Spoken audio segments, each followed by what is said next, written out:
بھی یہ ہے، آج بھی طے نہیں کر سکتا. یہاں سے امریکہ جانا چاہو نا ایک جزیرے سے دوسرے جزیرے تو کم از کم 16 گھنٹے لگتے ہیں ایک جزیرے سے، اور اگر دنیا کے ایک کونے سے دوسرے کونے جاؤ تو 24 گھنٹے نہیں کئی گھنٹے لگتے ہیں. آج بھی آج سائنس اور ترقی کے باوجود ہم سمجھنے سے قاصر ہیں. اور سرکار یہ نہیں کہہ رہے میں اسی دنیا میں رہا، کہتی ہیں میں کہاں گیا مقام کعبہ قوسین پہ اور ایک رات میں واپس آ گئے. ہے نا، آج کا انسان نہیں قبول کرنے کو تیار اگر عقلی پیمانوں پہ پرکھے. اس دور کا انسان تو بدرجہ اولا نہیں سمجھ سکتا.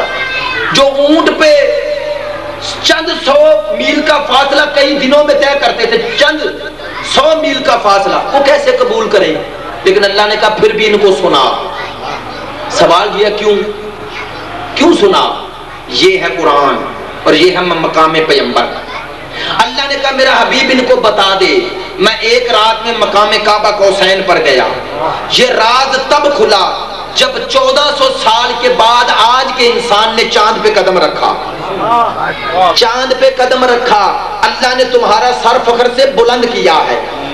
اگر یہ اعلان نہ ہوتا کہ میں مقام کعبہ قوسین پر گیا، اور اللہ نے کہا یہ آیت بھی قرآن میں رہے، چاہے قرآن کے ماننے والوں کو سمجھ آئے یا نہ آئے، لیکن میرے نبی کا یہ مقام قیامت تک باقی رہے. کیوں باقی رہے عزیزو؟ یہ راز تب کھلا جب آج کے انسان نے 1400 سال کے بعد چاند پہ قدم رکھا. اگر یہ چاند پہ قدم رکھنے والا انسان ہم سے کہے کہ میں ایسے نبی کو نہیں مانوں گا جو اونٹ پہ سفر کرتا ہے، میں تو وہ ہوں جس نے چاند پہ قدم رکھا ہے، کہہ سکتا تھا.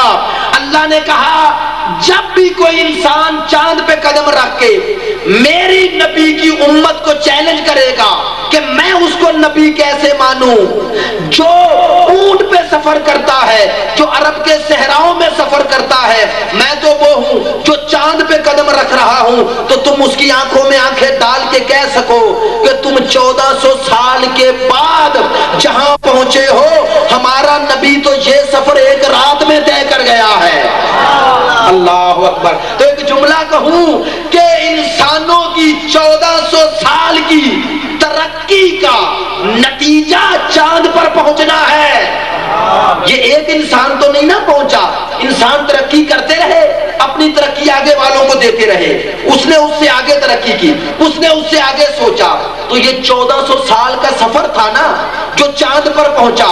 اللہ نے کہا یہ ہے میرے نبی کا مقام کہ پورے انسانوں کی 1400 سال کی ترقی ایک طرف اور میرے نبی کی ایک رات ایک طرف. تو جس کی ایک رات کا مقابلہ انسانوں کی 1400 سال کی ترقی نہ کر سکے، اس کی پوری حیات کا مقابلہ انسان کیسے کرے گا؟ اس کی پوری حیات کا مقابلہ انسان کیسے کرے؟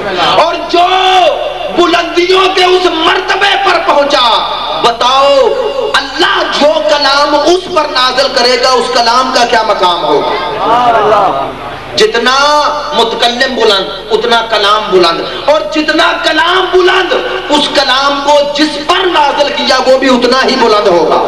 نہیں بلکہ میں اس سے اگلا جملہ کہتا ہوں میرے دوستو، شے جتنی عظیم ہوتی ہے اس کے لیے ظرف بھی اتنا عظیم ہونا چاہیے. اس کے لیے ظرف اتنا عظیم ہونا چاہیے. اگر قرآن اتنا عظیم ہے کہ اسے پہاڑ برداشت نہیں کر سکتے تو اس کا ظرف ایسا ہونا چاہیے کہ جو اس قرآن سے بھی مضبوط ہو. تو جب اللہ نے اس قرآن کو نازل کرنے کے لیے قلب رسول ڈھونڈا ہے تو یہ قرآن رسول کے بعد جس کے حوالے کیا جائے گا وہ کوئی کم نہیں ہو سکتا، وہ ویسا ہی ہونا چاہیے جیسا رسول ہے.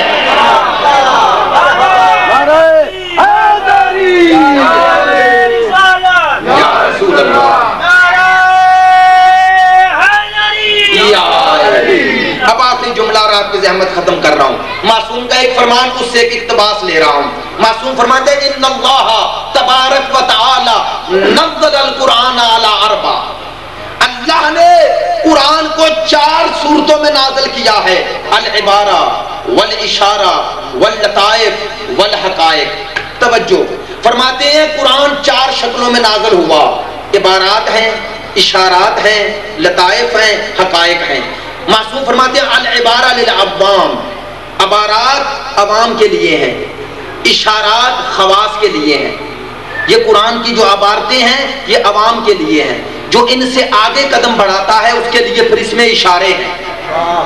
فرماتے ہیں خواص کے لیے اشارے ہیں، جو اس سے آگے بڑھتا ہے فرماتے ہیں اس کے لیے لطائف ہیں۔ اللطائف للاولیاء، العبارہ للعوام، الاشارہ للخواص۔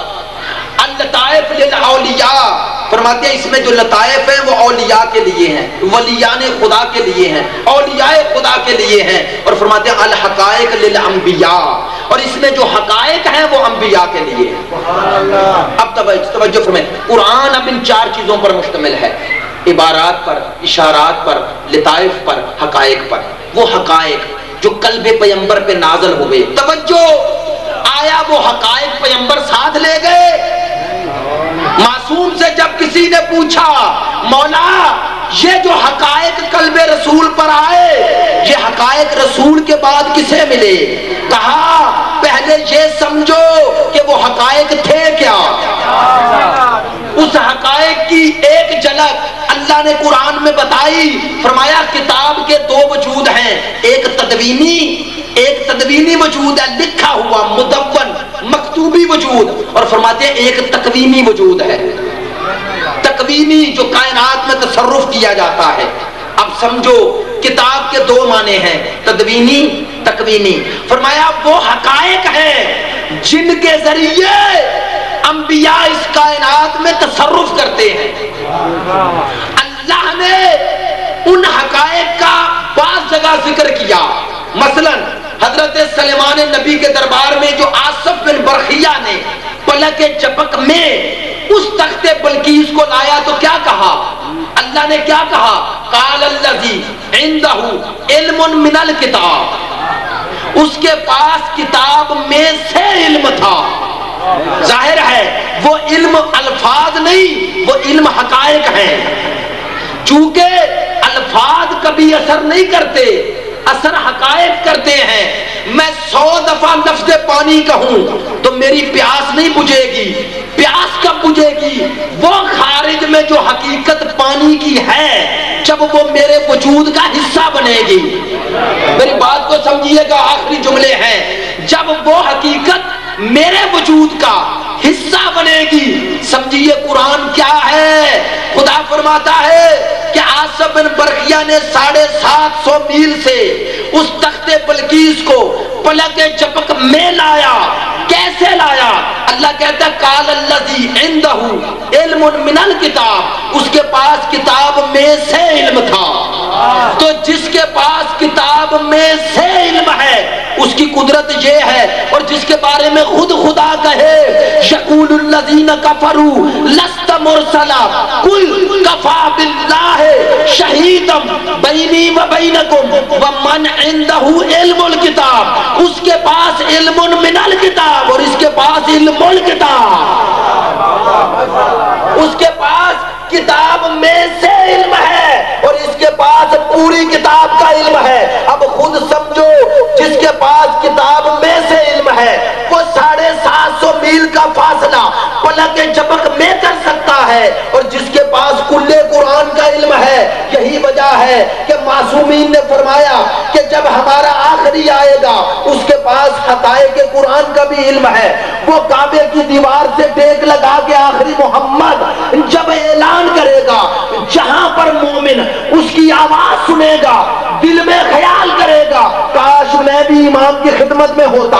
ادھر اس کے قلب میں آنے والے خیال کے یہ الفاظ ختم نہیں ہوں گے، امام کے سامنے ہوگا۔